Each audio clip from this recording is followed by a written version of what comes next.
किसान, बदलते भारत की शान।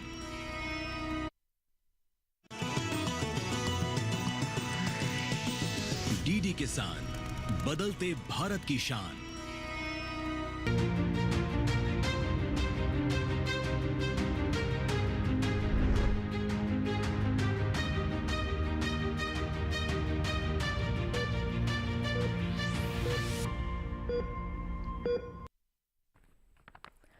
स्वस्थ राष्ट्र की कल्पना पर आधारित हमारे खास कार्यक्रम स्वस्थ किसान में आप सभी का स्वागत है। कल 21 जून को दुनिया भर में योग दिवस मनाया गया। इसमें दो मत नहीं है कि पिछले 10 वर्षों में योग को लेकर जो कार्य हुआ है, बहुत से लोग जो योग के बारे में थोड़ा बहुत जानते थे, अब व्यापक रूप से जान समझ रहे हैं। ये अच्छी बात है, लेकिन अभी भी समस्या ये है कि कुछ लोग इसका पालन नहीं करते, वे समय नहीं निकाल पाते। ये उनकी अपनी मजबूरियां भी हो सकती हैं और बहाने भी हो सकते हैं। बहरहाल जीवन शैली की अगर बात करें तो हर दूसरे व्यक्ति में तनाव, डिप्रेशन सहित कई समस्याएं आज के समय में देखी जा रही हैं और टखने और साथ ही साथ जोड़ों में दर्द, फैटी लीवर, बीपी, हृदय रोग, मतलब रोगों की तो भरमार है। इसलिए आज के अंक में हम योग के जरिए रोगों को दूर करने का प्रयास करेंगे, साथ ही समझेंगे कि आखिर क्या महत्व है योग का हमारे जीवन में।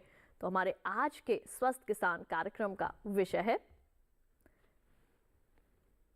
मानवता के लिए योग, सदैव रहे निरोग, एक जागरूकता। योग और शारीरिक व्याधि से संबंधित यदि आप कुछ भी पूछना चाहते हैं, किसी समस्या या बीमारी से ग्रस्त हैं, कुछ भी जानना चाहते हैं, तो आप हमें फोन कर सकते हैं हमारे टोल फ्री नंबर्स पर, जो कि हैं 1800-113060, 1800-113061। 1 घंटे के हमारे इस कार्यक्रम में आपके साथ हमारे देश के 3 मशहूर योग विशेषज्ञ मौजूद रहने वाले हैं। तो आइए स्वागत करते हैं। सबसे पहले हमारे साथ मौजूद हैं मोरारजी देसाई राष्ट्रीय योग संस्थान से योग चिकित्सक डॉक्टर विनय कुमार भारती। आप योग के द्वारा शारीरिक, मानसिक और मनोशारीरिक बीमारियों से मुक्त रहने पर प्रकाश डालेंगे। हमारी दूसरी एक्सपर्ट हैं श्रीमती नीलम। आप भी मोरारजी देसाई राष्ट्रीय योग संस्थान चिकित्सक और से हैं, जो खास तौर पर 40 के बाद महिलाओं में होने वाली समस्याओं के बारे में बताएंगी। आपसे हम ये भी समझने की कोशिश करेंगे कि ऐसा क्या क्या किया जाए कि झाड़ू और पोछा और घर के काम करना भी क्या योग बन सकता है, और अगर ये ऐसा है तो ये तो कमाल की बात है। इसके साथ ही हमारे साथ प्रख्यात योग गुरु डॉक्टर सुरक्षित गोस्वामी मौजूद हैं। आप प्राचीन विधाओं से के शिक्षक भी हैं और 6000 से ज़्यादा योग वर्कशॉप का संचालन कर चुके हैं। आप प्राण ऊर्जा के अलावा स्वस्थ तन और स्वस्थ मन पर प्रकाश डालेंगे। तो आप तीनों का बहुत बहुत स्वागत है हमारे आज के कार्यक्रम में। चर्चा की शुरुआत करें उससे पहले जानते हैं योग के उस सूक्ष्म विज्ञान को जिससे जीवन को एक नई दिशा और दशा मिल सकती है। देखते हैं विशेष रिपोर्ट।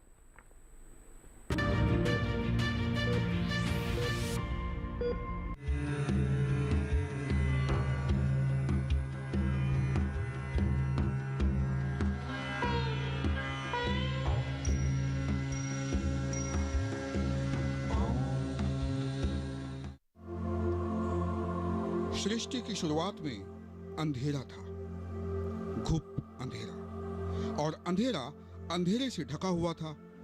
फिर एक ध्वनि के साथ प्रकाश का प्रादुर्भाव हुआ।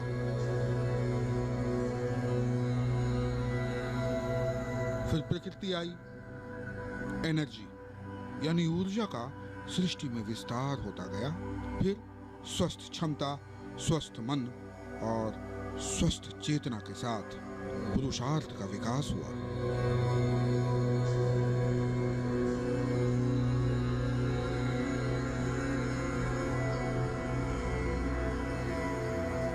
विकास के इस क्रम में लगभग 5000 साल पूर्व भारत में एक ऐसा इंसान हुआ जिसने चेतना के तथ्यों को रहस्य से बाहर निकालकर योग को शुद्ध विज्ञान बना दिया। महर्षि पतंजलि का योग दर्शन कहता है, योग के समान कोई बल नहीं और सांख्य के समान दूसरा कोई ज्ञान नहीं। जी हाँ, ज्ञान सृष्टि की दृष्टि में समाहित एकमात्र योग ही तो है जो नित्य नए आयाम खोलता है। यह प्रकृति का एक मजबूत आधार है, एक ऐसा आधार जो बीज से पौधा और फिर एक वृक्ष के रूप में दृष्टिगोचर होता है।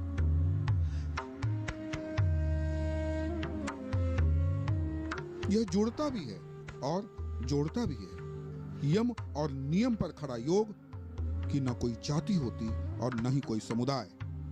कहना चाहिए कि जोड़ और समाधि से बना योग एक ऐसा राजपथ है जो विज्ञान को पूर्ण चिकित्सा पद्धति से जोड़ता है। इसलिए मानना ही होगा कि योग मनुष्य के अंदर की विकृतियों का निरोध है। गौरतलब है कि हमारे ही शरीर पर हमारा ध्यान तब जाता है जब हम किसी रोग के शिकार हो जाते हैं, चाहे बात वजन के बढ़ने की हो, मोटापा की हो, हृदय रोग और तनाव या फिर निराशा या अवसाद की हो। जब सेहत पूरी तरह से प्रभावित हो जाता है तब मन में ख्याल आता है, रास्ते कहाँ खत्म होते हैं। जिंदगी के सफर में मंजिलें न भी दिखे पर दूरियां तो घट ही जाती है। तभी तो आज पूरी दुनिया एक साथ योग की शक्ति का अनुभव कर रही है। जाहिर है आज उभरते हुए भारत की विश्व गुरु के रूप में बदलती तस्वीर का श्रेय जितना हमारी संस्कृति और संतों को जाता है, उतना ही विश्व पटल पर योग को प्रोत्साहित करने के लिए प्रधानमंत्री श्री नरेंद्र मोदी जी को भी जाता है। एक ताजा रिपोर्ट में कहा गया है कि हफ्ते में 5 दिन हर रोज 30 मिनट योग करने से हृदय रोग और जल्दी मौत के खतरे को कम किया जा सकता है। जी हाँ, योग की सिद्धि से व्यक्ति शारीरिक ही नहीं बल्कि मानसिक रूप से, आध्यात्मिक रूप से भी पूर्ण निरोगी रह सकता है। योग न केवल तन, न केवल मन बल्कि ऊर्जा का भी संचार करता है, एक एनर्जी देता है जिससे हम पूर्णतः स्वस्थ रह सकते हैं। यह न केवल शरीर को लचीला बनाता है बल्कि श्वसन क्रियाओं में सहायता करने के साथ त्वचा को सुंदर और बैठने खड़े होने का अनुशासन भी सिखाता है। योग के प्रयास से न केवल रोग प्रतिरोधक क्षमता मजबूत होती है बल्कि पाचन प्रक्रिया भी ठीक रहती है। और यदि बात महिलाओं की करें तो महिलाओं को किशोरावस्था से लेकर मोनोपॉज तक की अवस्था तक गुजरना पड़ता है। ऐसे में योग की बड़ी भूमिका हो जाती है। लेकिन अभी भी जरूरत है इस सूक्ष्म विज्ञान को जानने की और ये समझने की कि मन और शरीर के बीच सामंजस्य स्थापित करने वाला योग स्वस्थ जीवन जीने की कला है। यकीनन योग कोई सजा नहीं, मजा है। तो आइए अंतर्राष्ट्रीय योग दिवस पर हम सब संकल्प लें कि स्वास्थ्य हमारा अच्छा रहे, सारा कुछ रहे अच्छा और रोग ग्रसित एक भी न हो अब भारत का एक भी बच्चा। राजेश मिश्र, दूरदर्शन किसान।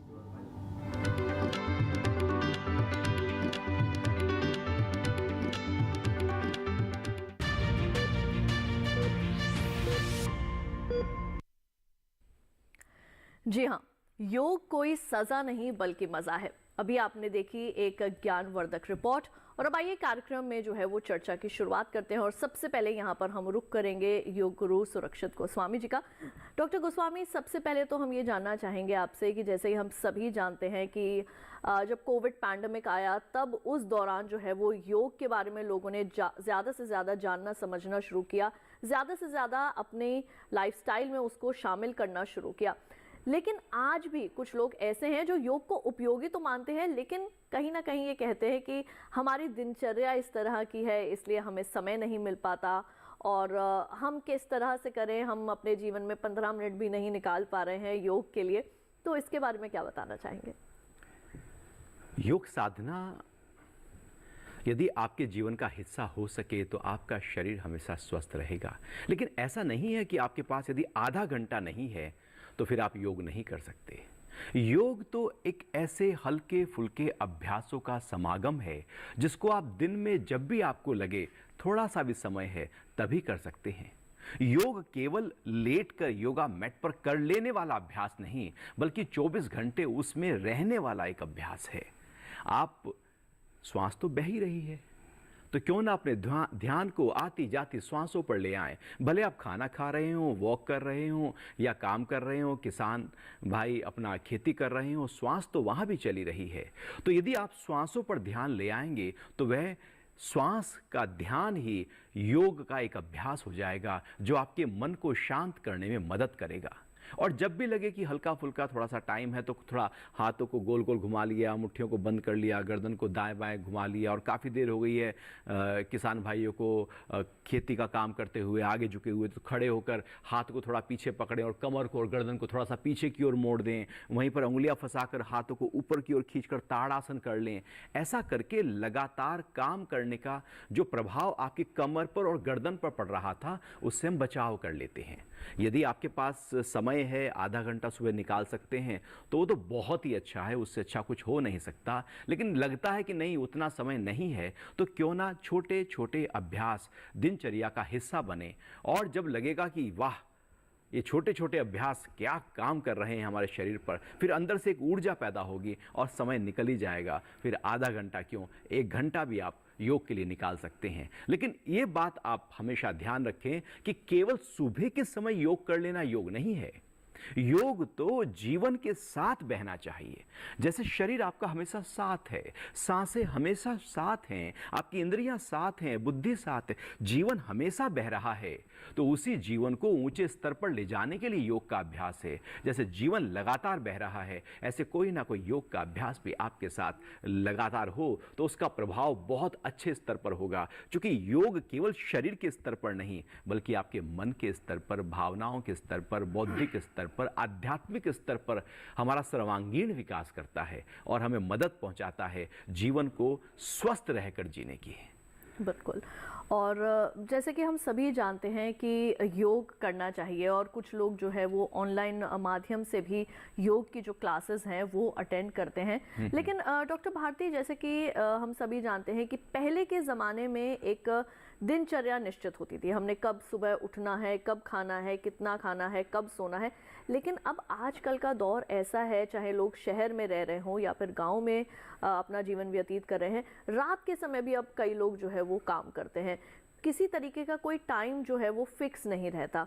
तो ऐसे में जब हमारा ये दिनचर्या इतनी ख़राब है, हमारा खान पान में भी बहुत ज़्यादा जो है वो बदलाव आ चुके हैं, तो ऐसे में सरल तरीके से योग को किस तरीके से अपने जीवन में उतारा जाए, क्या बताएंगे इसके बारे में? ये योग के बारे में दृष्टिकोण अलग अलग मान्यताएं हैं, किंतु इस बात को देखना है कि योग का डोज आधा घंटा रोज, छोटे समय के लिए हम शुरुआत करें, छोटे छोटे संकल्पों से मानस परिवर्तन हो। एक दिन में ही कोई बहुत बड़ा परिवर्तन आएगा, योग में ऐसी मान्यता भी नहीं है और ऐसे अभ्यास भी नहीं है। और इसीलिए योग अभ्यास को करने के लिए दीर्घ काल की बात है, निरंतरता की बात है, अनुशासन की बात है। और इसीलिए कहा गया कि जिस भी परिस्थिति में आप हैं, जो भी आपका प्रोफेशन व्यवसाय है और जिस भी प्रकार की आपकी वर्तमान जीवन शैली है, हम यहीं से योग आरंभ कर सकते हैं। किंतु इस बात का ध्यान रखें कि जो लक्ष्य बनाए वो प्रारंभिक लक्ष्य बड़े छोटे हों, तात्कालिक हों, ताकि उसको पूरा करने के बाद जो आत्मविश्वास होगा वह हमें अगले लक्ष्य को और बड़ा बनाने में मदद करेगा। और इसीलिए योग केवल आसनों का समन्वय नहीं है, केवल कुछ आसनों का अभ्यास नहीं है।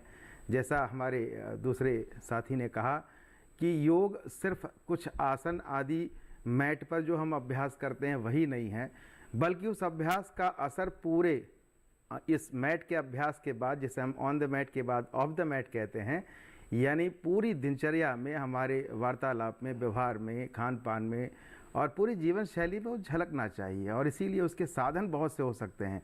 उसके साधन शरीर पक्ष पर हो सकते हैं, उसके साधन मन पक्ष पर हो सकते हैं। और बतौर योग चिकित्सक हमने ये अनुभव किया कि शरीर की जितनी भी बीमारी है, जितनी भी बीमारी ज्ञात है, पता है, उसका कई गुना मन के विकार और बीमारियां हैं। जिस समय हम क्रोध में होते हैं या जिस समय हम नकारात्मक विचारों में रहते हैं, ईर्ष्या, द्वेष, प्रतिद्वंदिता या फिर किसी व्यक्ति के बारे में जब भी हम सकारात्मक चिंतन नहीं करते, उस समय विशेष में हम अस्वस्थ रहते हैं। तो शरीर के स्वास्थ्य के साथ साथ मन का स्वास्थ्य, और यूँ कहें कि इसके साथ साथ जो स्वास्थ्य की परिभाषाओं में भी आजकल स्वीकार किया जाने लगा, जो सबसे प्रमुख बात है और जो हमारे पूरे योग का सार है वह है आध्यात्मिक स्वास्थ्य। तो जीवन नैतिक मूल्यों से भरा हो और उसके लिए यही सारे सरल प्रयोग हैं। तो हम छोटे छोटे संकल्प बनाएं और छोटे छोटे प्रयोगों को जीवन में ले आएं। जैसे प्रत्येक भोजन के बाद वज्रासन का अभ्यास करें। दिन में जब थकान और ऐसा फील करें कि जब हमें लगे कि असहज हैं तो शवासन आदि का अभ्यास करें और श्वास आदि पर ध्यान दे करके उसको देखना। ये तो सरल और यही कह सकते हैं कि ध्यान की शुरुआत यहीं से होती है। तो योग संपूर्णतः जो जीवन पद्धति के हर आयाम से जुड़ा है और हम इसकी शुरुआत कहीं से और कभी भी से कर सकते हैं। इसलिए हमें बहुत बड़े लक्ष्य नहीं, छोटे लक्ष्य बनाएं। छोटे छोटे संकल्पों से मानस परिवर्तन हो। बिल्कुल। तो अगर आप छोटे छोटे संकल्प भी अगर आप अपने पूरे दिन के अंदर आधे घंटे का समय भी अगर आप निकाल पाएँ तो ज़रूर निकालें। और योग के लिए वो समय निकालना आपकी सेहत के लिए काफ़ी लाभकारी जो है वो साबित हो सकता है। डॉक्टर नीलम, आपसे मैं यहाँ पर ये जानना चाहूँगी कि बहुत सी महिलाएं ऐसी हैं जो कि हाउस वाइफ्स हैं, होम मेकर्स हैं, और साथ ही साथ कुछ ऐसी भी हैं आपके और हमारी तरह जो हाउस वाइफ्स होने के साथ साथ बाहर भी जो है वो काम करती हैं। और अक्सर उनसे ये सुनने के लिए मिलता है कि हमारे पास घर के कामकाज के बाद जो है वो समय नहीं मिलता कि हम योग को थोड़ा समय दे पाएँ। तो ऐसी महिलाओं के लिए आप क्या कहना चाहेंगी? वो अपने पूरी दिनचर्या में से कौन सा ऐसा समय है जब वो निकाल सकती हैं और किसी भी छोटे से सरल से आसन से जो है वो शुरुआत कर सकती हैं? खासकर महिलाओं के अंदर जो है वो टेंशन की समस्या जो है वो सबसे ज़्यादा देखी जाती है कि उनको मानसिक तनाव बहुत ज़्यादा होता है, चाहे वो किसी भी उम्र की महिला क्यों ना हो। उनके बारे में क्या कहेंगे? महिलाओं के लिए एक कहावत है कि अगर कामकाजी महिला है तो उनके लिए कहा जाता है कि महिला काम से वापस आकर काम करने में लग जाती हैं। सुना ही होगा आपने। तो महिलाओं के लिए अगर बात आती है कि उन्हें योग से किस तरह से प्रेरित किया जाए कि वो योग अभ्यास करें और किस तरह से उन्हें समय निकालने के लिए कि भाई वो समय कैसे निकले। क्या होता है कि जब महिलाएं अगर कामकाजी महिलाएं हैं तो उनके लिए तो और भी मुश्किल हो जाता है। अगर उनका समय आने जाने का लगा के पूरा लगाए तो 10 से 11 घंटे वो घर से बाहर रहती हैं। वापस आने के बाद उनके पास बहुत सारे ऐसे ज़रूरी काम होते हैं जिसकी वजह से वो अपने शरीर के ऊपर ध्यान देना बंद कर देती। और यही उनकी मानसिक अवस्था धीरे धीरे इतनी बदल जाती है। क्या है कि अगर महिला है तो सुंदर दिखना उनका सबसे बड़ा लक्ष्य होता है। दूसरा, स्वस्थ रहना, क्योंकि उन्हें परिवार को स्वस्थ रखना है। तीसरा, मानसिक रूप से सरल रहना, भावनात्मक रूप से सरल रहना उनकी बहुत बड़ी कहेंगे उपलब्धि होती है। अगर उनके भाव बिगड़ते हैं या उनका शरीर खराब होता है या उनके अंदर ऐसी हीन भावनाएं आती हैं अपने शरीर के प्रति, तो वो धीरे धीरे दुखों की तरफ यानी बीमारियों की तरफ जाना शुरू कर देते हैं। बिल्कुल। डॉक्टर नीलम, यहाँ पे आपको थोड़ा सा रोकना चाहूँगे। हमारे एक कॉलर हमारे साथ जुड़ चुके हैं, उसके बाद हम आपके साथ चर्चा को आगे बढ़ाएंगे। हेलो जी सर। जी मैडम। जी, आपका बहुत बहुत स्वागत है कार्यक्रम में। बताइए क्या जानना चाहते हैं, क्या नाम है आपका, आपने कहाँ से फ़ोन किया है? जी उज्जैन पटना। जी संदीप जी, आपने उज्जैन से फ़ोन किया, क्या जानना चाहते हैं संदीप जी? जी मेरे को पेट में दिक्कत है, जानना चाहते हैं कौन से योग करें। किस तरह की समस्या से ग्रसित है? हेलो संदीप जी, आप तक आवाज पहुंच रही है हमारी? जी जी, डॉक्टर सुरक्षित गोस्वामी क्या बताना चाहेंगे? पेट की समस्या आजकल आमतौर पर देखी जा रही है, बहुत सारे लोगों को पेट की जो है वो दिक्कत रहती है। खान पान का तो इसके अंदर है ही बहुत बड़ा रोल, लेकिन किस तरीके का योगासन कर सकते हैं इसमें? ये निर्भर करता है कि पेट की समस्या है क्या। अब मान लो किसी को हर्निया है या किसी को डायबिटीज़ है या किसी को कॉन्स्टिपेशन है या किसी को लीवर प्रॉब्लम है, तो ऐसे में अभ्यास पूरी तरह से बदल जाते हैं। वो अभ्यास जो कब्ज में लाभकारी होंगे वो हर्निया में लाभकारी शायद नहीं होंगे। तो ये हमें देखना होगा सबसे पहले कि पेट की समस्या है क्या। या मोटापा है, वजन बढ़ा हुआ है तो बात अलग है। एक सामान्य लगता है कि पाचन सही प्रकार से नहीं हो पा रहा है या कब्ज की शिकायत रहती है या एसिडिटी ज़्यादा है या गैस बनती है, तो हर समस्या के अभ्यास अलग अलग हो जाते हैं। लेकिन एक सामान्यतया यदि कोई एक हल्का फुल्का पेट में भारीपन सा रहता है तो कपालभाति क्रिया यदि व्यक्ति रोज करे तो पेट की समस्या जीवन में कभी होंगी ही नहीं। वजन बढ़ेगा ही नहीं, कब्ज होगा ही नहीं, लीवर सही प्रकार से काम करेगा, किडनी दोनों सही प्रकार से कार्य करने लगेंगी, भोजन का पाचन अच्छा होगा, जो हमने खाना खाया है वो शरीर को अच्छी तरह से लगेगा। तो कपालभाति क्रिया, इस बात को हम ध्यान रखते हैं कि यदि हाई ब्लड प्रेशर किसी को हो, हर्निया हो, कमर दर्द हो, तो वहाँ पर एक सावधानी पूर्वक इस अभ्यास को हम करते हैं। लेकिन कपालभाति में क्या करना है कि श्वास को बस धीरे धीरे बाहर की ओर हम फेंकेंगे, नाक से सांस को बाहर फेंकेंगे और पेट जाएगा अंदर की तरफ। तो श्वास बाहर निकला, पेट अंदर गया। अब इस अभ्यास को जल्दी जल्दी नहीं करना। श्वास बाहर निकला, पेट अंदर गया, बाहर वायु में दाब इतना है कि श्वास ऑटोमेटिक अंदर चला जाएगा।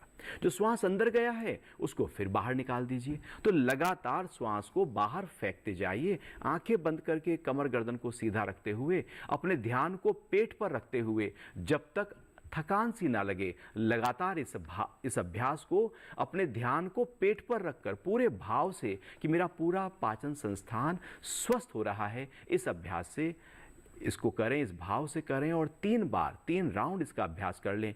पहले राउंड में ध्यान पेट पर ले आएं, दूसरे राउंड में ध्यान वक्षस्थल पर ले आएं, तीसरे राउंड में ध्यान अपने मन मस्तिष्क पर ले आएं।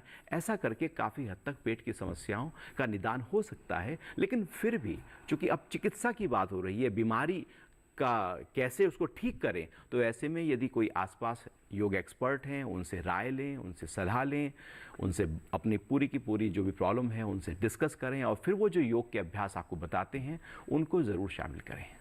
जी बिल्कुल। और कब कौन सा आसन करना चाहिए, कितने खाना खाने के कितने अंतराल के बाद करना चाहिए, कुछ ऐसी बातें भी आपसे हम आगे ज़रूर जानेंगे। लेकिन फिलहाल जो है वो आपके लिए हम दर्शकों लेकर आए हैं कुछ ऐसे सरल आसन जिनको आप आसानी से जो है वो अपने घर बैठे कर सकते हैं। तो आइए नज़र डालते हैं उन आसनों पर।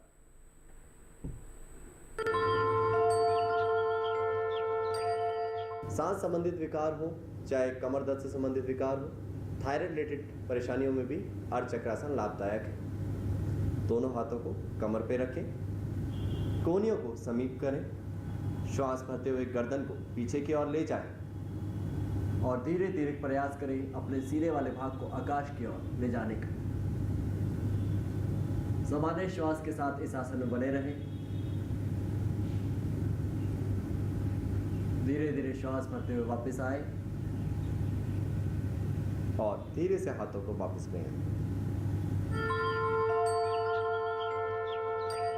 अगला आसन कटी चक्रासन। धीरे से दोनों पैरों में कंधे जितना अंतर दें, दोनों हाथों को अगल बगल से सामने की ओर ले आए और धीरे धीरे शरीर को दाईं तरफ मोड़ें। इसमें शरीर का नाभि से ऊपर का भाग दाईं तरफ मुड़ेगा। ध्यान रहे कमर का निचला हिस्सा सीधा रहे, सामान्य श्वास के साथ स्थिति में बने रहे। यह आसन डायबिटीज के लिए लाभदायक है। धीरे धीरे वापस आए। यही अभ्यास विपरीत दिशा से। एक आसन यदि आप बाईं दिशा से करते हैं तो उसको दाहिनी दिशा से करना आवश्यक है। धीरे धीरे वापस आए, हाथों को वापस ले आए और पैरों को मिलाएं।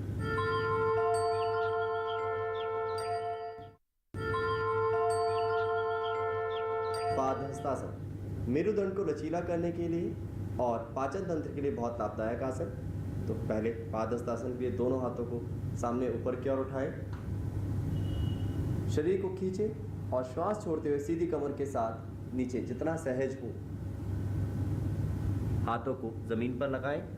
सर्वाइकल स्पॉन्डिलाइसिस वाले, लंबर स्पॉन्डिलाइसिस जिनको पीड़ा है वो ना करें। धीरे से हाथों को पंजों के पास ले आए और सिर वाले भाग को नीचे की ओर ले जाने का प्रयास करें। यदि जिनसे इतना ही हो पाए इतना करें। आवश्यकता नहीं है आप ज़्यादा जाने की कोशिश के लिए अपने पेट और कमर पे खिंचाव दें। श्वास भरते हुए वापस आए। धीरे धीरे हाथों को सीधी कमर के साथ वापस ले आए। अब हाथों को अगल बगल से वापस ले आए।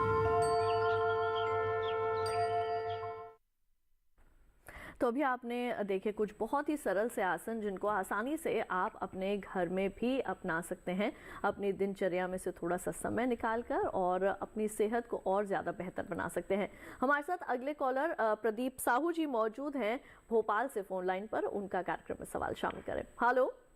हाँ मैडम, मैं भोपाल से डॉक्टर प्रदीप साहू बोल रहा हूँ। बहुत बहुत स्वागत है आपका डॉक्टर प्रदीप साहू, अपना सवाल पूछिए, क्या जानना चाहेंगे? सभी को योग सप्ताह की हार्दिक शुभकामनाएं। आपको भी जी, बताएं। मैं डॉक्टर सुरक्षित गोस्वामी से प्रश्न करना चाहता हूँ। पूछूं मैडम? आवाज जी जी बिल्कुल, हमें आपकी आवाज आ रही है, आप अपना सवाल पूछ सकते हैं। डॉक्टर साहब, मैं ये पूछना चाहता हूँ जी कि आप योग के इतने बड़े एक्सपर्ट हैं, बहुत अनुभवी हैं, आप किसान भाई। हेलो हेलो प्रदीप जी, हम तक आपकी आवाज नहीं मिल पा रही है।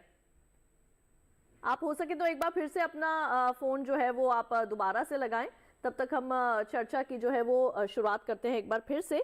और डॉक्टर प्रदीप, अगर आप हमारे इस कार्यक्रम को देख रहे हैं तो आप एक बार फिर से अपना फोन जो आप कर सकते हैं और डॉक्टर सुरक्षित से सीधा अपना सवाल पूछ सकते हैं। डॉक्टर नीलम, बातचीत की जो है वो शुरुआत दोबारा से करते हैं, क्योंकि हम महिलाओं के संदर्भ में जो है वो आपसे जानकारियां हासिल कर रहे थे कि कौन कौन से ऐसे आसान से आसन है जो हमारी महिलाएं कर सकती हैं। खासकर आज के समय में देखा जाता है लोग बहुत फेस योगा की बात करते हैं, कई तरह के स्टोन्स भी जो है वो मार्केट में मिलते हैं जिनसे आप अपनी जॉ लाइन को और भी ज़्यादा बेहतर बना सकते हैं, आप अपनी स्किन को टाइट कर सकते हैं।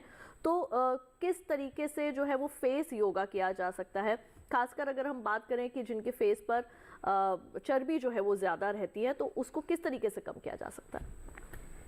योग में ऐसे बहुत सारे आसन शुरू से ही रहे हैं जिन्हें हम करते हुए अपने चेहरे को सुंदर बनाए रखते हैं। आज के समय में कुछ लोगों ने स्पेशली फेस योग के नाम से कुछ क्रियाओं को उसमें जोड़ दिया, लेकिन पहले से ही हम बात करें तो काकी मुद्रा या फिर पीछे झुकने वाले जितने भी आसन हैं, हम जिनमें अपनी गर्दन को पीछे की तरफ लेकर जाते हैं, या फिर इस तरह के कुछ अभ्यास जिनमें हम अपनी गर्दन को दाएं बाएं घुमाते हैं, वो सभी अभ्यास हमारे चेहरे को अच्छी तरह से पूरी तरह से चेहरे पर होने वाले दबाव या खिंचाव या फिर चेहरे पर झुर्रियाँ झाइयाँ उन्हें दूर करने में सहायक होती हैं। साथ ही साथ षटकर्म की कुछ क्रियाएं हैं, जैसे कुंजल क्रिया, अगर उसका भी निरंतर अभ्यास किया जाए तो वो क्रिया अपने आप में इतनी बढ़िया है कि उसे करने भर से ही आपके चेहरे पर ग्लो आ जाता है। एक क्रिया है जिसे सूक्ष्म व्यायाम में रखा गया है, कपोल शक्ति विकासक, वह तो स्पेशली कहीं से लिए जाती है। तो गालों को कुछ फुलाकर, काकी मुद्रा का ही एक रूप है, नाक को बंद रख के मुंह को कोए की चोंच की भांति बनाकर हम श्वास को भरते हैं। तो आप देखेंगे दो तरह की मूवमेंट होती है, एक विस्तार होता है और एक संकुचन। तो दोनों ही इस क्रिया में, हम जब मुंह को बनाते हैं तो हमारे होंठ बाहर आते हैं और गाल अंदर दब जाते हैं कुछ इस तरह, और जब मुंह को फुला लेते हैं तो पोजीशन ये हो जाती है। तो आप देख रहे हैं कि इसमें यहाँ की जितनी भी मसल्स हैं वो अपना काम करती हैं, जिससे रक्त संचार अच्छा हो जाता है और चेहरा सुंदर दिखने लगता है। लेकिन उसके भी अलग, अगर आज के समय में चाहें तो हम कहेंगे कि किसी भी चीज़ को, किसी भी तरह की बहुत ज़्यादा क्रीम या इस तरह की दवाइयों का उपयोग ना करके अगर योग के सरल सरल आसनों को आजमाएं तो उनसे आपका चेहरा बहुत सुंदर रह सकता है। जी बिल्कुल। और इसी के साथ देखा जाता है कि हमारी जीवन शैली के अंदर हम जिस तरीके का खान पान आजकल ले रहे हैं, जैसे जिस तरीके का खाने का हम लोग सेवन कर रहे हैं, उस दौर में देखा गया है कि पेट की चर्बी का बढ़ना या फिर जोड़ों और कमर में दर्द का होना, ये एक बहुत ही सामान्य सी जो है वो बात बन चुकी है और बहुत से लोग जो है वो ऐसी चीज़ों से आज के समय में ग्रस्त है। तो आइए देखते हैं कि कौन सा ऐसा आसन आप कर सकते हैं जिससे कि आपकी बढ़ते हुए पेट की चर्बी को कम किया जा सके, आपके कमर और जोड़ों के दर्द को भी ठीक किया जा सकते। धीरे से पैरों को मिलाएं पवन मुक्तासन के लिए। दोनों हाथ जंघाओं के पास, दोनों पैरों को धीरे धीरे 90 डिग्री कोण तक उठाएं। घुटने मोड़ते हुए सीने के पास लाएं और धीरे से दोनों हाथों की उंगलियां फंसाते हुए पैरों को पकड़ लें। श्वास छोड़ते हुए धीरे धीरे गर्दन उठाएं और ठुड्डी वाले भाग को घुटनों के बीच लगाएं।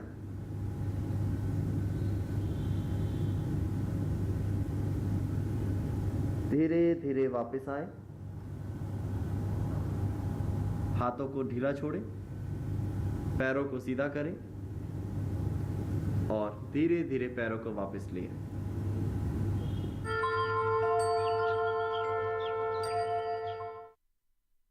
जी, तो अभी आपने यहाँ पर पवन मुक्त आसन को देखा कि किस तरीके से आप इसे कर सकते हैं आसानी से अपने घर बैठे ही, और कैसे आप अपने बढ़ते पेट की चर्बी को कम कर सकते हैं। आप अपने कमर के दर्द को और जोड़ों के दर्द को भी आराम ला सकते हैं उसके अंदर। हमारे एक कॉलर जो है वो इस वक्त फोन लाइन पर मौजूद है हमारे साथ। आइए कार्यक्रम में उनका सवाल शामिल करें। हेलो हेलो हाँ मैडम, जी, डॉक्टर प्रदीप, आपका एक बार फिर से स्वागत है कार्यक्रम में। जी, आपका प्रश्न डॉक्टर गोस्वामी से है, पूछिए। जी डॉक्टर साहब, मैं ये पूछना चाहता हूँ कि आप लोगों ने जो योगाचार्य हैं किसान भाइयों के लिए कुछ ऐसी योगिक क्रियाएं कुछ डेवलप की हैं जिनको करने से ये लोग बार बार जो किसान आंदोलन पर चले जाते हैं वो प्रॉब्लम सॉल्व हो जाए।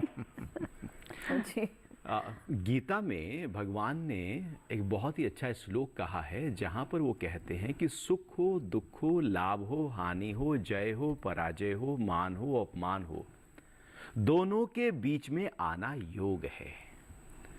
यदि हम अपने साथ बैठना आरंभ करें, ध्यान में बैठना आरंभ करें, अपने से जुड़ें, तो जो हमारे अंदर एक धैर्य पैदा होगा, एक सहज अवस्था पैदा होगी, एक ठहराव पैदा होगा, फिर हमारा विवेक जगेगा और विवेक से जो कार्य होगा वो बेहतर होगा। अभी देखा देखी जो कार्य होता है वो मनमत होता है। योग साधना के माध्यम से जब आप ध्यान में उतरेंगे तो विवेक के माध्यम से जीवन के निर्णय होंगे, जीवन के समस्त कार्य होंगे, तो वह योगमय कर्म होंगे, वह कर्म योग हो जाएगा। अन्यथा फिर वो मन के आधार पर, किसी विकार के आधार पर, किसी वासना के आधार पर जो कार्य होंगे वह योग से संबंधित कार्य नहीं कहलाए जाएंगे। तो बेहतर है कि वो ध्यान का अभ्यास करें और क्या सही है, क्या गलत है, क्या सच है, फिर वो सच जो अंदर से फूटेगा फिर उसका साथ दें। जी बिल्कुल। और अगर आप भी योग से संबंधित कोई भी जानकारी हासिल करना चाहते हैं, या अगर आप किसी समस्या से ग्रस्त हैं, आप कुछ भी जानना चाहते हैं, या अगर आप ये भी जानना चाहते हैं कि किस तरह से कौन कौन से ऐसे सरल आसन हैं जिनको आप अपने जीवन में शुरुआती दौर में जो है वो अपना सकते हैं, कोई भी जानकारी हासिल करना चाहते हैं, तो आप हमारे टोल फ्री नंबर्स पर हमें फ़ोन कर सकते हैं, जो कि है 1800113060 और 61, और swasthkisanlive@gmail.com, यह है हमारा ईमेल आईडी। इसके ज़रिए भी आप अपने प्रश्न जो है वो हम तक पहुंचा सकते हैं। यहाँ पर डॉक्टर गोस्वामी, जिस तरीके से हम गांव में भी देखते हैं कि अब तो लोगों को गांव के अंदर भी बीपी की और शुगर की जो है वो समस्याएं होने लगी हैं, और इसी फहरिस्त में अब थायराइड का नाम भी बहुत ज़्यादा चर्चा में अब सुनाई देने लगा है। हाँ। तो इसके संदर्भ में आप क्या जानकारी देना चाहेंगे? किस तरीके से कौन कौन से ऐसे योगासन हैं, या किस तरीके की ऐसी दिनचर्या को अपनाया जाए जिससे कि बीपी, शुगर, थायराइड, हृदय, इन तमाम चीज़ों के ऊपर जो है वो मानव का कंट्रोल हो पाए? तो ब्लड प्रेशर में असलियत में यदि अनुलोम विलोम प्राणायाम का अभ्यास व्यक्ति रोज करे तो उसका मन शांत रहने लगेगा, उसके फेफड़ों की शक्ति बढ़ जाएगी और हृदय को बल मिलेगा। बहुत ही सिंपल अभ्यास है। उसमें क्या करते हैं कि लेफ्ट नोस्ट्रल से राइट को बंद करके लेफ्ट से श्वास को धीरे से भर लेते हैं, फिर लेफ्ट को बंद करके राइट से निकाल देते हैं, फिर राइट से श्वास भरते हैं और लेफ्ट से निकाल देते हैं। ये चक्र लगातार बार बार करते रहते हैं। लेफ्ट से बाएं से शुरू करते हैं, पूरा भरते हैं, फिर दाएं से निकाल देते हैं, दाएं से भरते हैं, बाएं से निकाल देते हैं, और जितनी देर आप कर सकें, जब तक हाथ ना थके, बंद आंखों के साथ बहुत धीमी गति से बिना आवाज किए इस अभ्यास को करते रहने से काफ़ी हद तक हमारे ब्लड प्रेशर की शिकायत में आराम आने लगता है। ऐसी थायराइड ग्लैंड को बल देने के लिए यदि हम कपालभाति क्रिया का अभ्यास, जैसा हमने अभी चर्चा की थी, गर्दन की सूक्ष्म क्रियाओं का अभ्यास, इसके अलावा खड़े होकर जो हम अर्ध चक्रासन करते हैं जिसमें हम खड़े होकर हाथों को पीछे पकड़कर कमर और गर्दन को पीछे की ओर मोड़ दें, फिर लेटकर सेतु बंधासन का अभ्यास करें। मतलब ये है कि जो अभ्यास आपकी गर्दन पर दबाव और फैलाव डाल रहे हैं, खिंचाव डाल रहे हैं, वो अभ्यास थायराइड के लिए बहुत ही लाभकारी हो जाएंगे। ऐसे उल्टा लेटकर धनुरासन का अभ्यास लाभकारी होगा, बैठकर उष्ट्रासन का अभ्यास लाभकारी होगा, गर्दन की सूक्ष्म क्रियाएं, और उसके बाद उज्जाई प्राणायाम भी बहुत ही लाभकारी हो जाता है थायराइड की समस्या में। उज्जाई प्राणायाम एक बहुत ही सिंपल अभ्यास है। इसमें जब हम श्वास को भरते हैं तो भरते हुए श्वास के साथ साथ गले की मांसपेशियों को थोड़ा टाइट कर लेते हैं और एक घर्षण की आवाज के साथ श्वास को भरते हैं और उसके बाद लेफ्ट नोस्ट्रल से श्वास को निकाल देते हैं। इस प्रकार से आराम से बैठकर श्वास हमने पहले निकाल दिया, ध्यान को गले पर लाए और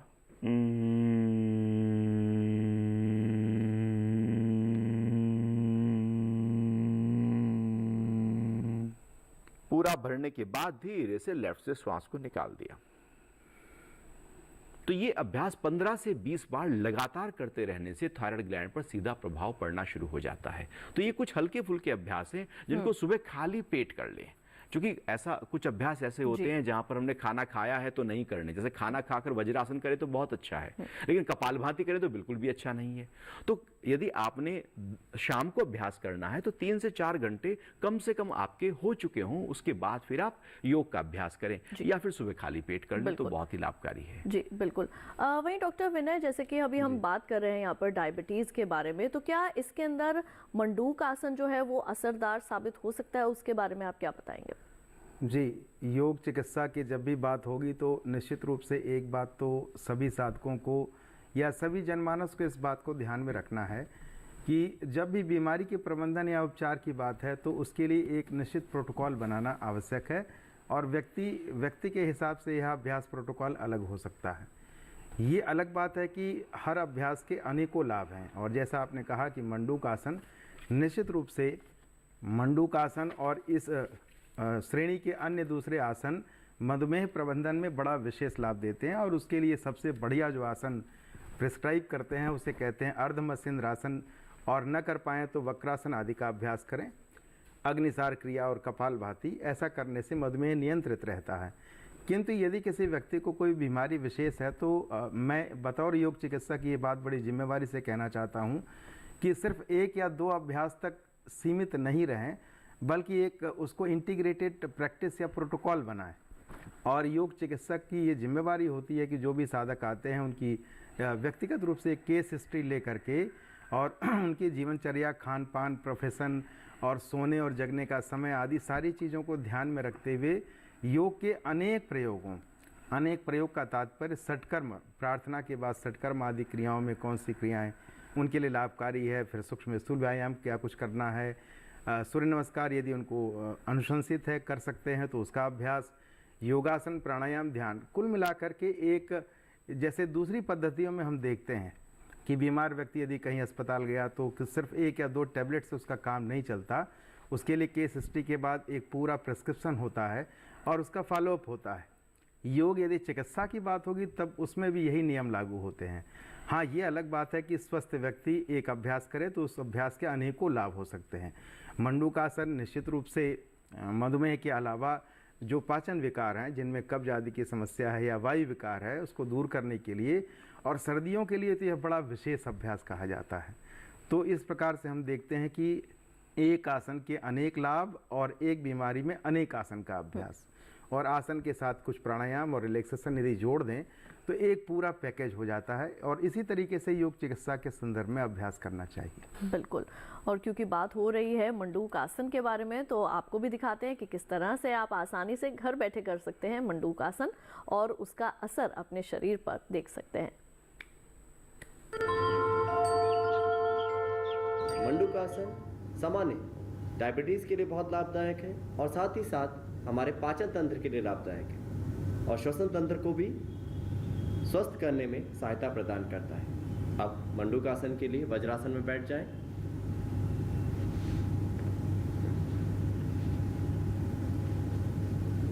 मंडूक आसन, जिनको घुटनों में दर्द हो, टखनों में दर्द हो, वह इस आसन का अभ्यास ना करें।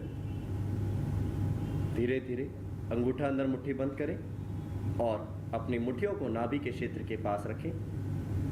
श्वास छोड़ते हुए धीरे धीरे आगे की ओर झुक जाएं। धीरे से अपनी कोहनियां समानांतर करें। श्वास भरते हुए धीरे धीरे ऊपर उठें और भ्रू मध्य दृष्टि।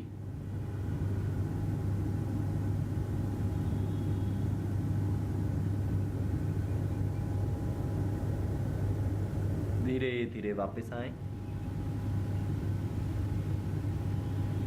श्वास भरते हुए वापस आएं। ध्यान रहे वापस आने के बाद भी आपके हाथों की स्थिति वही हो। ये ना हो कि नीचे ही आपके हाथों की स्थिति बदल गई, धीरे से वापस आए। तो अभी आपने देखा किस तरह से आप कर सकते हैं मंडूकासन। इसी के साथ हमारे कॉलर हमारे साथ फोन लाइन पर मौजूद हैं। राकेश जी हाथरस उत्तर प्रदेश से, उनका सवाल लेते हैं। हेलो राकेश जी, आपका स्वागत है कार्यक्रम में। सवाल पूछिए, क्या जानना चाहेंगे? मैडम, मैंने 1 साल पहले मेरी एंजियोप्लास्टी हुई थी। जी।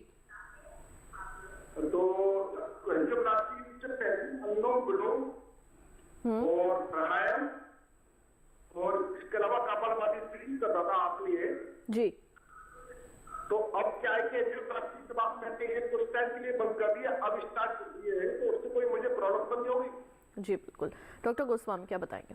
नहीं, बिल्कुल प्रॉब्लम नहीं होगी, लेकिन ये आप ध्यान रखें कि आपका ब्लड प्रेशर कैसा है। अपने ब्लड प्रेशर को आप चेक रखें। ऐसा ना हो कि ब्लड प्रेशर आपका बढ़ा हुआ है और आप ध्यान ना दें। बाकी जो पैरामीटर्स हैं, कोलेस्ट्रॉल कैसा है, कितना है, उसको आप ध्यान रखें। और जो योग के अभ्यास हैं वो बड़े लाभकारी हो जाएंगे। बस उसमें ये ध्यान रखें कि बहुत ज़्यादा तेज़ी करने वाले अभ्यास, कपालभाति आप कर रहे हैं तो बहुत तेज़ी से कपालभाति नहीं करें, धीमी गति से करें। कोई भी अभ्यास योग निर्देशन के निर्देशन में ही हो तो बेहतर है, ऐसे अपनी ओर से ना करें, क्योंकि अभी हमें चिकित्सा की तरफ जाना है। लेकिन हल्के फुल्के अभ्यास बड़े लाभकारी हो जाएंगे, जैसे अनुलोम विलोम प्राणायाम है, उज्जाई प्राणायाम है, भ्रामरी प्राणायाम है, ओम का जाप है। ये अभ्यास प्राणायाम के बड़े लाभकारी होंगे। खड़े होकर ताड़ासन है, ऊर्ध्वस्तोत्तानासन है, लेटकर उत्तान पादासन है, एक पैर से उत्तान पादासन है, कटी चक्रासन है, एक पैर से पवन मुक्तासन है, सेतु बंधासन है, उल्टा लेटकर भुजंगासन है, बैठकर वज्रासन है, मंडूकासन है।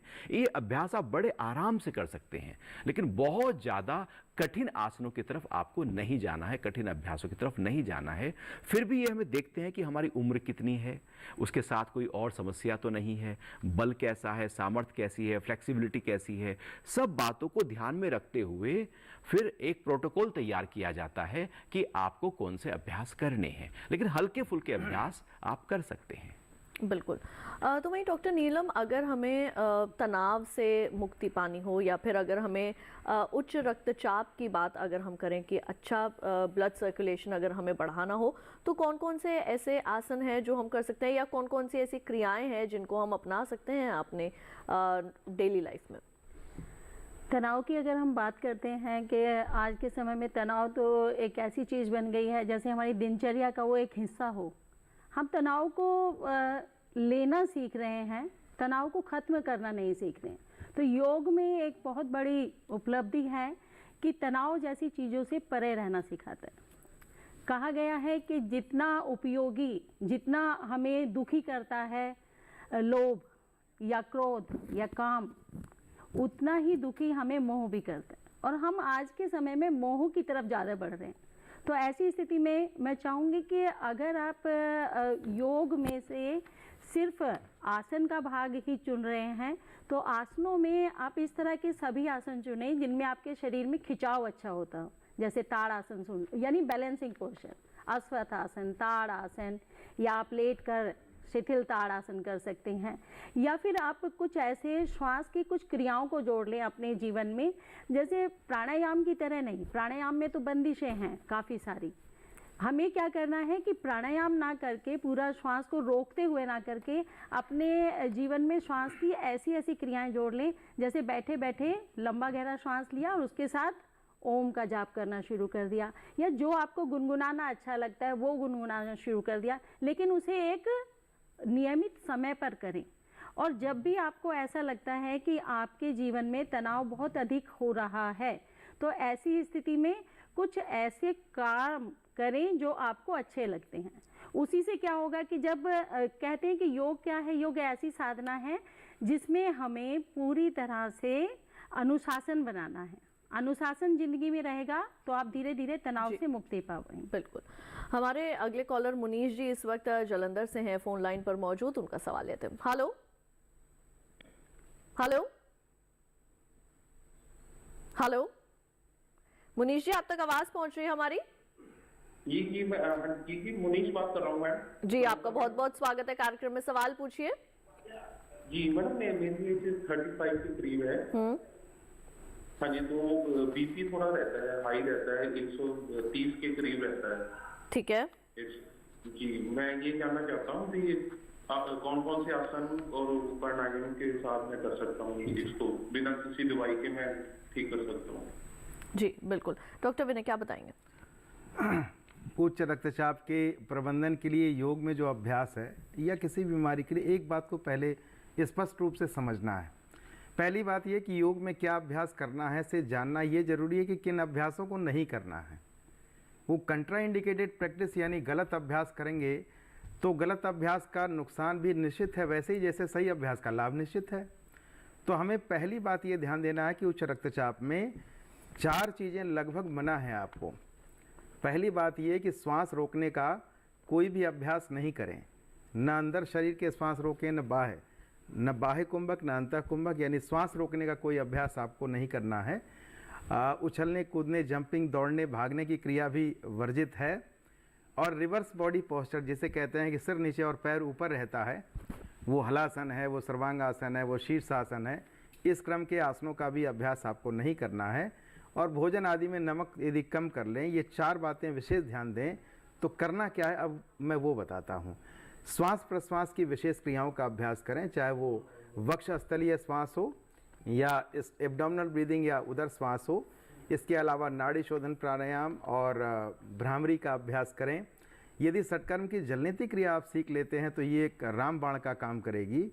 और विशेष रूप से यदि समय मिले तो योग की बहुत सी रिलैक्सेशन टेक्निक है जिसे अलग अलग नामों से जानते हैं और सीधे तौर पर उसे योग निद्रा नाम से ज़्यादा लोग जानते हैं। तो ये यदि कुछ ऐसे सरल अभ्यास हैं जो बहुत विशेष और गहन प्रशिक्षण की भी ज़रूरत नहीं है और किसी भी योग शिक्षक से उनके निर्देशन में सानिध्य में जा कर के ये चीज़ें सीख लें तो मैं समझता हूँ कि एक बहुत ही विशेष लाभ मिलेगा आपके इसके प्रबंधन में। और सावधानियों का विशेष ध्यान रखें, इस बारे में जागरूक रहें। बिल्कुल। तो अगर आपके मन में भी कोई प्रश्न है तो आप भी हमें फ़ोन कर सकते हैं हमारे टोल फ्री नंबर्स पर 1800-113060 और 61। जब भी आप इन पर फ़ोन करेंगे आपका कोई भी शुल्क नहीं लगेगा, केवल आप अपने फ़ोन की आवाज़ को, अपने टीवी की आवाज़ को बिल्कुल बंद रखिएगा, खास तौर से जिस दौरान आप अपना प्रश्न हमारे विशेषज्ञों से पूछ रहे हो। अब आइए कार्यक्रम में बढ़ते हैं आगे और आपको दिखाते हैं वज्रासन किस तरीके से किया जा सकता है, क्योंकि वज्रासन जो है वो पेट और दिल की बीमारी के साथ साथ जो अन्य बीमारियां हैं उनके लिए भी काफ़ी कारगर साबित होता है। देखते हैं किस प्रकार से आप कर सकते हैं वज्रासन। जिस आसन में हम बैठे हैं यह वज्रासन की स्थिति है और यह आसन भी खाना खाने के बाद अकेला एकमात्र यह आसन है जो आप खाना खाने के बाद कर सकते हैं। वज्रासन पाचन तंत्र के लिए बहुत लाभदायक है। अगर इंसान दोपहर के खाने के बाद तो संभव नहीं है, रात्रि के भोजन के बाद भी इस आसन को 5 मिनट करता है तो उसके पाचन तंत्र में सहायता प्रदान होती है, पाचन तंत्र स्वस्थ होता है। जी, तो बिल्कुल अभी आपने वज्रासन देखा कि किस तरह से आप वज्रासन जो है वो आसानी से कर सकते हैं। और डॉक्टर गोस्वामी, जैसे कि हम सभी जानते हैं कि आज के दौर में लोग जो हैं वो योग तो करते हैं, लेकिन जो हमारा युवा है वो जिम्स में भी जाना काफ़ी पसंद करता है। जिम में हैवी एक्सरसाइजेस करना, हैवी लोड्स उठाना, ये भी आमतौर पर देखा जाता है और कई तरह के जानलेवा एक्सीडेंट्स या कहें कि तुरंत से हार्ट अटैक भी जो है वो आजकल युवाओं में बढ़ता हुआ जो है वो दिख रहा है। तो इस विषय पर आप क्या बताना चाहेंगे कि घर बैठे यहाँ या फिर किस तरीके के आसन जो है वो हम आसानी से कर सकते हैं जिससे कि हमारी जो बॉडी है, बॉडी बिल्डिंग भी हो जाए और साथ ही साथ हृदय रोग जो आजकल बहुत ज़्यादा लोगों को हार्ट अटैक हो रहा है, एंग्जाइटी हो रही है, उन पर भी जो है वो रोक जो है वो लग सके। नहीं, जिम आप भले जरूर जाएं, लेकिन जिम के साथ साथ उतना ही अभ्यास योग का भी करें। शरीर को बाहर से आकर्षक बनाएं, लेकिन उतना ही शरीर को अंदर से स्वस्थ भी करें। क्योंकि आजकल कोरोना के बाद में जो हमारे हार्ट के ऊपर, हमारे लंग्स के ऊपर जो एक वीकनेस आई है, उसका इम्पैक्ट आ रहा है और हार्ट अटैक हो जाता है। क्योंकि हृदय अभी उतना मजबूत नहीं हुआ। दवाइयों का प्रभाव हो या बीमारी का प्रभाव हो, जो भी प्रभाव है वो एक बहुत ही अभी समझ नहीं आ रहा है कि है क्या, लेकिन फिर भी बहुत ज़्यादा एक्सट्रीम एक्सरसाइज की तरफ आप न जाएं।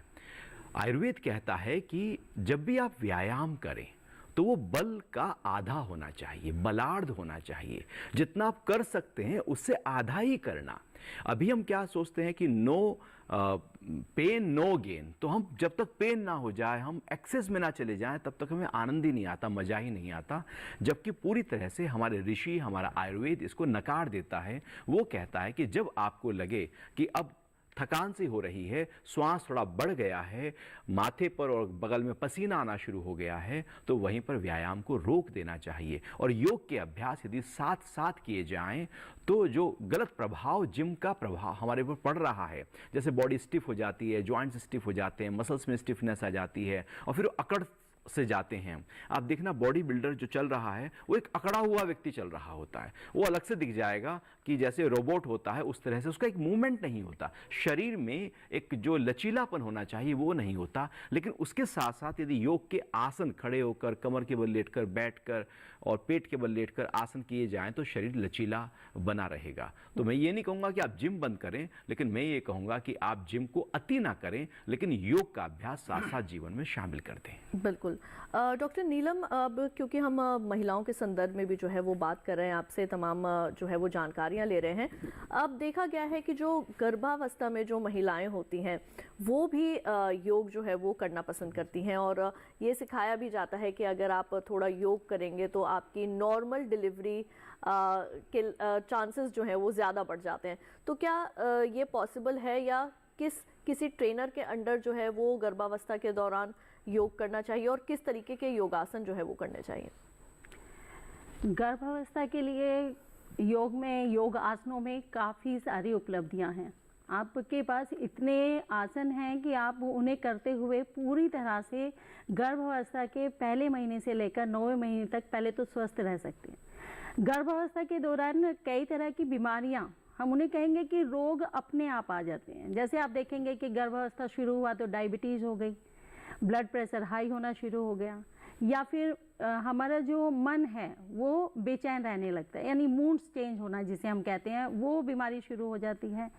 और साथ ही साथ हमारा बैक पेन, वो तो जैसे जैसे मंथ बढ़ते जाएंगे वैसे वैसे बैक पेन शुरू होना शुरू हो जाएगा। तो ऐसी अवस्था में हमें ध्यान का रखना है कि हमें शुरुआत से ही, या तो आप किसी योग चिकित्सक के पास जाकर या योग संस्थान में जाकर योग टीचर से मिलकर एक अपना शेड्यूल बना सकते हैं कि आपको किस महीने में किस तरह के आसनों को धीरे धीरे बढ़ाना है और किस स्थिति में किन आसनों को धीरे धीरे छोड़ना है, या काम भी घर के किस तरह छोड़ना है। तो अगर आप शुरुआत से ही छोटे छोटे अभ्यास, यानी कि कमर को, अगर आप मना है कि बहुत ज़्यादा आगे नहीं झुकना है, लेकिन किसी भी कुर्सी को पकड़कर अगर आप आगे की तरफ सिर्फ 90 डिग्री जा सकते हैं तो वह आपका पादहस्त आसन का आधा भाग हो जाएगा। इसी तरह से आप अपनी कमर को दीवार पर लगाकर ऊपर की तरफ हाथ रख के पैरों में गैप दे के खिंचाव ला सकते हो, वो आपके लिए बहुत अच्छा रहेगा। एक आसन है गोरक्ष आसन, तो उसमें हम सिर्फ पैरों के तलवों को मिला लेते हैं और घुटने उसमें साइड में खुल जाते हैं। तो भद्रासन भी उसी तरह से किया जाता है। तो सिर्फ उस स्थिति में इतना, यानी उस समय कैसे आसन काम आएंगे जो हम उन्हें थोड़ा सा बदलाव करके करेंगे, हम पूरे आसन नहीं कर सकते। ऐसे ही सेतुबंध आसन है। सेतुबंध आसन में हम क्या करते हैं, लेट जाते हैं, घुटने मोड़ते हैं, टखने पकड़ लेते हैं। जरूरत नहीं है टखने पकड़ने, हाथों को आराम से साइड में रखेंगे, बीच का भाग ऊपर उठाएंगे। आप देखेंगे कि ये हल्के फुल्के अभ्यास, यानी आसनों का हल्का सा बदलाव करके हम गर्भावस्था के दौरान और उसके बाद भी पूरी तरह स्वस्थ रह सकते हैं। वरना होता क्या है कि पेट बड़ा रह जाता है, कमर का दर्द, बच्चा आ गया तो काम और ज़्यादा बढ़ जाते हैं, और इस वजह से वो बीमारी पूरी ज़िंदगी हमारे साथ चलने लगती। तो इसलिए पूरी गर्भावस्था के दौरान एक शेड्यूल बनाएं, कुछ आसनों को बदलाव करते हुए हमेशा करते रहें। जी बिल्कुल। और अब चलते चलते आप सभी से जो है वो थोड़ी बहुत बातचीत और करेंगे यहाँ पर। डॉक्टर विनय, देखा जाता है कि एक उम्र के पड़ाव के बाद जब हम प्रौढ़ अवस्था में आ जाते हैं तो हम देखते हैं कि कई बुजुर्ग जो हैं वो हमें सुबह पार्क में मिलते हैं और उनको ताली बजाने वाला जो है वो एक एक्सरसाइज करवाई जाती है, जिससे कि और खूब ज़ोर ज़ोर से हंसने वाली। तो इसके बारे में क्या बताना चाहेंगे आप? क्या ये कितना कारगर है? क्या ये रक्तचाप, ब्लड सर्कुलेशन बढ़ाने में अच्छा रहता है? स्वस्थ और प्रसन्न रहने के लिए जो भी अभ्यास किया जाए वही सही है। और ताली बजाना और हंसना, ये तो हमें किसी बहाने से भी यदि हम करते हैं तो शरीर ऊर्जावान होता है। कहते हैं कि पूरे शरीर के अंगों का प्रतिनिधि हाथ की उंगलियां और उसके पॉइंट्स हैं। मर्म चिकित्सा और दूसरे सिद्धांतों में भी इन हिस्सों को विशेष कहा गया जिसका क्रियाशील होना जरूरी है। और ताली बजाना, प्रसन्न रहना, खुश रहना, आनंदित रहना, यह तो योग का प्राथमिक लक्ष्य है ही। और बढ़ती उम्र के साथ जब हम बहुत शारीरिक क्रियाएं करने में असमर्थ होते हैं, ऐसे में मन के अभ्यास और समय की कीमत और सामर्थ्य भी समझ में आती है, जीवन का उद्देश्य और मकसद भी समझ में आता है। और ऐसे में यदि मुस्कुराएं, हंसे, आनंदित रहें तो इससे अच्छा कोई विकल्प है नहीं। एक बात मैं जरूर ऐड करना चाहता हूँ कि इस अंतर्राष्ट्रीय योग दिवस के प्रोटोकॉल में जो अभ्यास है वो बिल्कुल मिनिमम रिस्क पर मैक्सिमम बेनिफिट देने वाले अभ्यास हैं। उनमें से अभ्यास चयन करें और अभ्यास करें, जीवन योग में बनाएं। बिल्कुल। और चलते चलते डॉक्टर गोस्वामी आपसे भी प्रतिक्रिया ज़रूर लेना चाहेंगे। आप बहुत संक्षेप में क्या आप सलाह देना चाहेंगे लोगों को अब आगे चल के योग के बारे में? योग जीवन का हिस्सा बनाएं। जैसे आप ब्रश रोज करते हैं, नहाते रोज हैं, खाते रोज हैं, रोज सोने के लिए जाते हैं, दिन भर रोज काम करते हैं, ऐसे ही इस शरीर के स्वास्थ्य को बेहतर करने के लिए रोज योग का अभ्यास करें। रोज थोड़ी देर ध्यान के लिए बैठ जाएं, अपने साथ बैठ जाएं। अपने साथ व्यक्ति तभी बैठ सकता है जब उसका सौभाग्य जगा हो। जैसे ही आप अपने साथ बैठते हैं, आपका मन शांत होने लगता है, हल्का होने लगता है, आप प्रेम से भर जाते हैं, आप धैर्य में आ जाते हैं, और जो मन की हलचल है वो काफ़ी हद तक केवल अपने साथ मौन और एकांत और ध्यान में बैठते ही काफ़ी हद तक वो दूर होने लगती है। दिन में जब भी याद आए, लंबा गहरा सांस भरें, पेट तक उसको जाने दें, उसको पूरी तरह से ध्यानपूर्वक श्वास को भरना और ध्यानपूर्वक श्वास को निकालें। और जीभ के दो ही काम हैं, बोलना और खाना।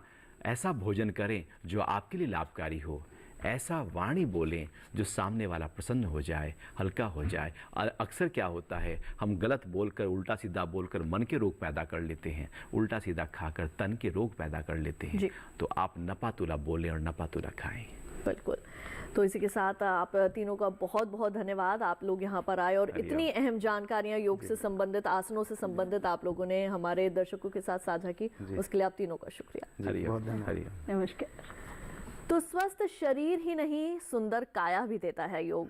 योग को जिंदगी में शामिल कीजिए और स्वस्थ रहिए। हम उम्मीद करते हैं कि दर्शक आपकी ये जो सलाह से लाभान्वित ज़रूर होंगे। और आप सभी का एक बार फिर से तहे दिल से बहुत बहुत धन्यवाद। यदि आप कुछ पूछना चाहते हैं तो हमें ज़रूर लिखिए। हमारा ईमेल आईडी है swasthkisanlive@gmail.com। तो आज के लिए दीजिए इजाज़त। आप देखते रहिए दूरदर्शन किसान। नमस्कार।